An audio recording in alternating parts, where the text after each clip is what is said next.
Hi everyone, this is Jeanette, and in this video I would like to expand on a post I did in relation to absolutism versus self-trust.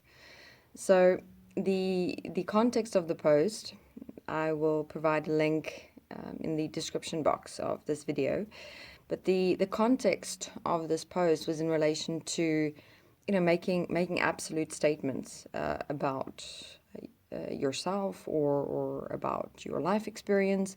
The example that I used is in relation to change. When drastic changes happen in your life, like for example, moving location, um, a death of a loved one, a new potential relationship starting, an accident of sort, that affect your physical body. So, and obviously from there it changes your life. So the context here in relation to changes is both good and bad, where some people go into an absolute within themselves of, whatever changes will come in my life, whether good or bad. I'm going to handle it like a pro. I can get through anything. Um, I have oftentimes as well, and even in my process, for moments, felt like, yes, I'm ready, I'm prepared, I can see this through. Like also, for example, something simple like studying and writing exams. There were those moments while I was studying and, getting the information and it's sinking in, and I can, recall the information very specifically. And then I get this feeling and this experience of, yes, I'm going to ace this exam, I'm going to make it.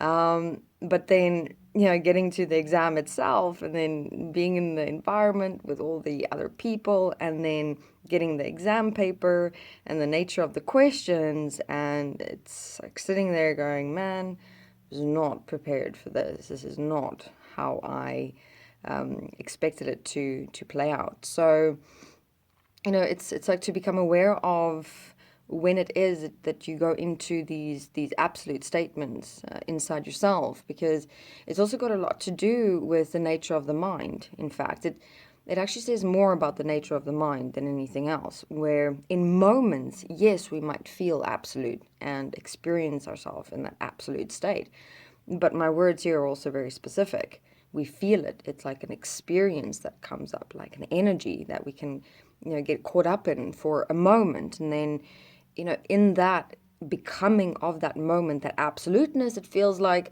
life itself or reality in the future is going to be equal to that absoluteness. So, what I would suggest is, like, for example, if you find that, you in yourself go into that absolute statement in relation to anything or anyone. For me, this specifically opened up in relation to changes in my life, where, yes, early on in my process, in my beginning stages or phases, where you do kind of, tend to shift into ego a lot easier and quicker, because of how you feel and how you experience yourself. And it had much to do with changes in the sense that I felt like, yes, any change, anything that life brings me, I'm going to handle it like a pro. I'm going to make it, no matter what comes. So a little bit of ego there. And then, interestingly enough, I faced an exceptional amount of changes throughout the years.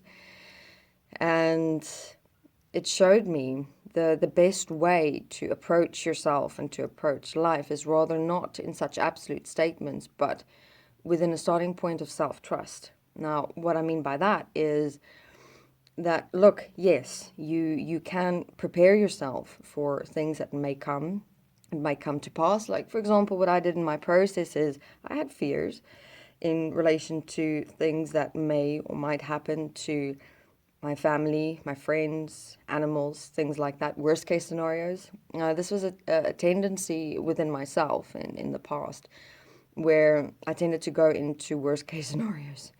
And so, it was shown to me that, why remain in fear of worst case scenarios?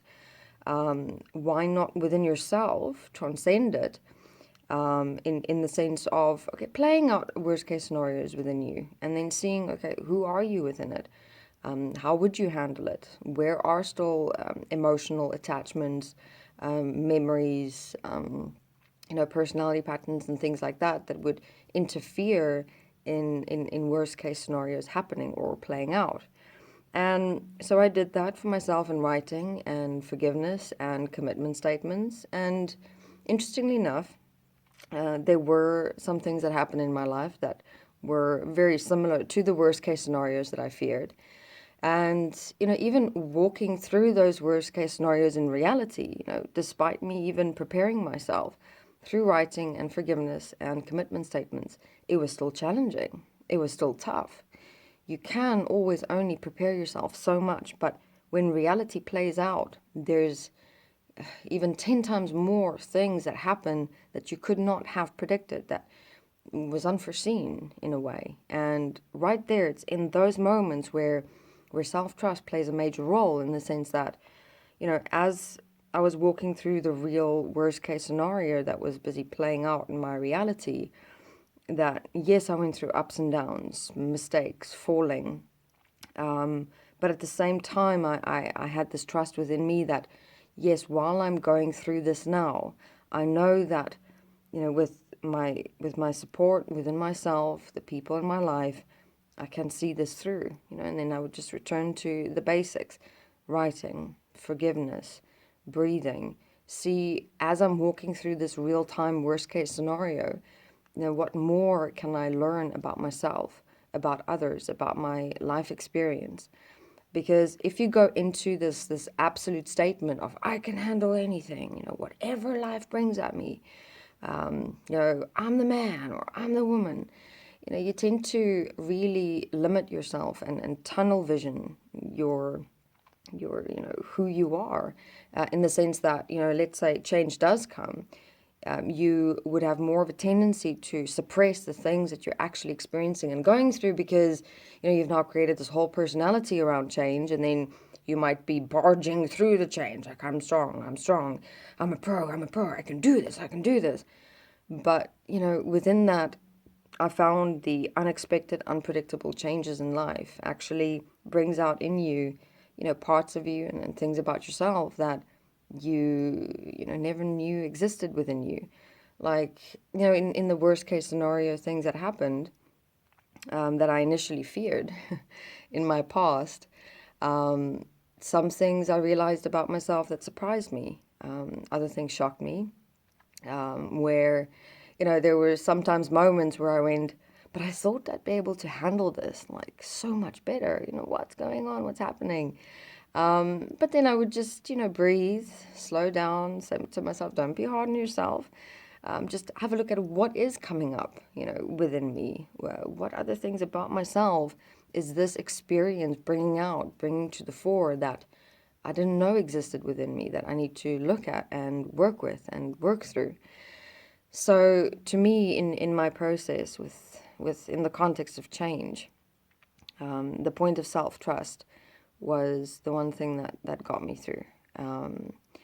Self-trust and being self-honest with myself, self-honest about what is coming up within me. And this actually quantified my process a lot more, because if I were in a state of, I can handle this change, I can get through anything, I'm like this rock that's standing, then I would not have been able to access that self-honesty within myself to see, what things are coming up within me that I need to look at, introspect, work through, what strengths and weaknesses are being exposed here that I can reflect on, and then, strengthen my strengths even more, and strengthen my weaknesses. All right. So this video to assist and support with just that difference between going into absoluteness and rather assisting and supporting yourself with self-trust, and the humbleness and the openness that comes with walking in self-trust and self-honesty. allowing yourself to be humble and open to realizing that there's always so much more to learn about yourself, and not to be afraid of learning. All right. Thank you very much.